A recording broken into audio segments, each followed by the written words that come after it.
BJP और मोदी को, NDA और मोदी को ये जो जन समर्थन मिल रहा है,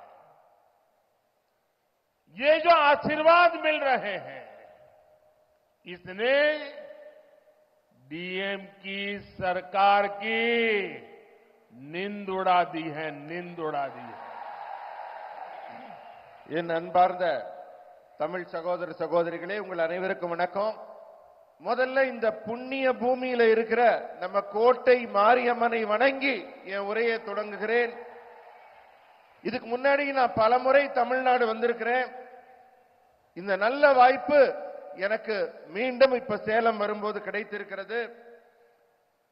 தமிழகத்துல இப்ப பாரதிய ஜனதா கட்சிக்கும் எனக்கும் கிடைத்து வரும் மிகப்பெரிய மக்கள் ஆதரவை நாடே பார்த்து கொண்டிருக்கிறது, இந்திய நாடே பார்த்து கொண்டிருக்கிறது. இதை பற்றித்தான் நாடு முழுவதும் பேச்சாக இருக்கிறது. நேற்றைக்கு நான் கோயம்புத்தூர்ல மக்கள் மத்தியில அவங்க ஜன சமுத்திரத்துல நீந்தி கொண்டே பயணம் செய்தேன். தமிழகத்துல மோடி ஆகிய எனக்கும் பாரதிய ஜனதா கட்சிக்கும் என்டிஏ கூட்டணிக்கும் பாரதிய ஜனதா கட்சிக்கும் கிடைக்கும் ஆதரவை பார்த்து திமுகவின் தூக்கமே தொலைந்து போய்விட்டது. अब तमिलनाडु ये डिसाइड कर चुका है कि 19 अप्रैल को एक एक वोट बीजेपी को जाएगा, एनडीए को जाएगा। अब तमिलनाडु ये डिसाइड कर चुका है, अब की बार 400 पार, अब की बार 400 पार, डेवलप भारत के लिए, 400 पार, डेवलप भारत के लिए, 400 पार, डेवलप तमिलनाडु के लिए, 400 पार, डेवलप तमिलनाडु के लिए, मॉडर्न इंफ्रास्ट्रक्चर के लिए, मॉडर्न इंफ्रास्ट्रक्चर के लिए, थर्ड लार्जेस्ट इकोनॉमी के लिए, 400 पार, थर्ड लार्जेस्ट इकोनॉमी के लिए, 400 पार, आत्मनिर्भर भारत के लिए, आत्मनिर्भर भारत के लिए, 400 पार, फार्मर वेलफेयर के लिए, फार्मर वेलफेयर के लिए, 400 पार, फिशरमैन की समृद्धि के लिए, फिशरमैन की सुरक्षा के लिए, 400 पार,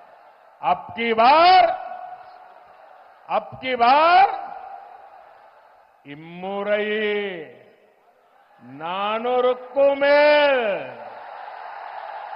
जुनून नांगो नानूरुक्कु मेल. நண்பர்களே, தமிழ்நாடு மக்கள் ஒரு முடிவு செஞ்சிட்டாங்க. இந்த முறை ஏப்ரல் 19 அன்று விழுகிற ஒவ்வொரு ஓட்டும் பாரதிய ஜனதா கட்சிக்கும் என்டிஏ கூட்டணி கட்சிக்கும் என்று மக்கள் உறுதியாக முடிவு செய்து விட்டார்கள். தமிழகத்தின் இந்த உறுதியான முடிவினால் ஆட்சியில் மீண்டும் வேண்டும், மோடி வேண்டும் என்ற முடிவு செய்திருப்பதால் வெற்றியின் எண்ணிக்கை 400ஐ தாண்டும். வளர்ச்சியடைந்த இந்தியாவிற்கு 400ஐ தாண்ட வேண்டும். வளர்ச்சியடைந்த தமிழகத்தை அடைய 400ஐ தாண்ட வேண்டும். நவீன உள்கட்டமைப்பிற்கு வெற்றி எண்ணிக்கை 400ஐ தாண்ட வேண்டும். மூன்றாவது மிகப்பெரிய பொருளாதாரத்தை உருவாக்குவதற்காக 400ஐ தாண்ட வேண்டும். பாரதம் தன்னிறைவு பெற 400ஐ தாண்ட வேண்டும். பிரதமர் அவர்கள் தமிழ்ல சொன்னாங்க இல்லையா, 400க்கும் மேல. பாரதம் தன்னிறைவு பெற 400க்கும் மேல. விவசாயிகள் பயனடைய 400க்கும் மேல. மீனவர்கள் பாதுகாப்புக்கு 400க்கும் மேல. எல்லாரும் சொல்லுங்க, இம்முறை மீண்டும் 400 வேண்டும். இம்முறை மீண்டும் ஜூன் 4 साथियों, डेवलप तमिलनाडु के एनडीए के मिशन को एक और नई ऊर्जा मिली है। हमारे वरिष्ठ नेता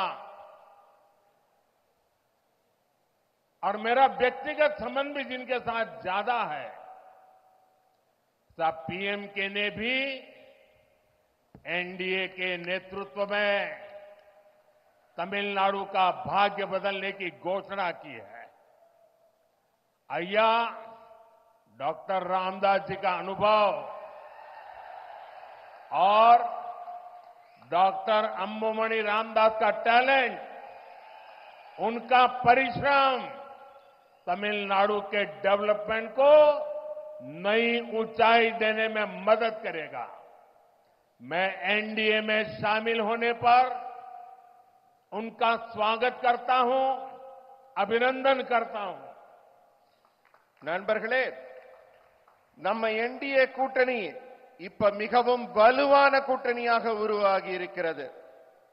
நேற்று நமது பாட்டாளி மக்கள் கட்சியின் தலைவர்கள் நம்ம என்டிஏ கூட்டணியில இணைய சம்மதித்துள்ளனர். ஐயா டாக்டர் திரு ராமதாஸ் அவர்களும் திரு டாக்டர் அன்புமணி ராமதாஸ் அவர்களும் அவர்களுடைய திறமை, அவர்களுடைய ஆற்றல், அவர்களுடைய தொலைநோக்கு, இவற்றையெல்லாம் கொண்டு தமிழகத்தை ஒரு புதிய உயரத்திற்கு, புதிய முன்னேற்றத்திற்கு கொண்டு செல்ல ஒரு உத்வேகமே நமக்கு கிடைத்திருக்கிறது. என்டிஏ கூட்டணியில் இணைத்துக் கொண்டுள்ள பாட்டாளி மக்கள் கட்சியின் தலைவர்களையும் தொண்டர்களையும் நான் வருக வருக என்று வரவேற்கிறேன். साथियों,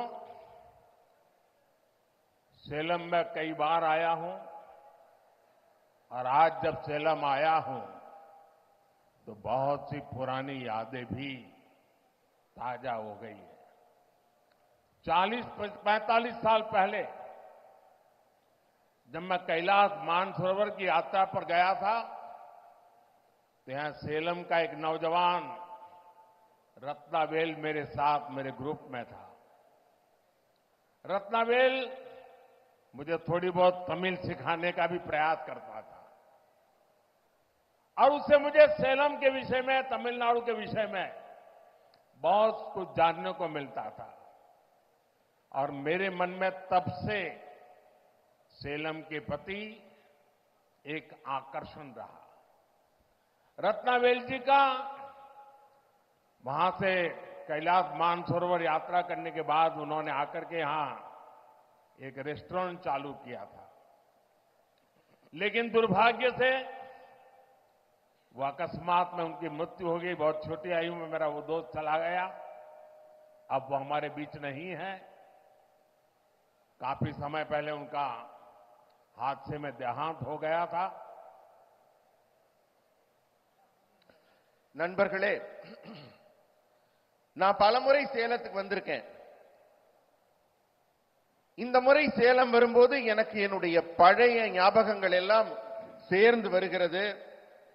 இன்னைக்கு ஒரு 40-50 வருஷம் முன்னாடி நான் கைலாஷ் மானசரோவர் யாத்திரை செல்லும் போது என்னுடைய கூட ஒரு பெரிய குழு வந்திருந்தாங்க.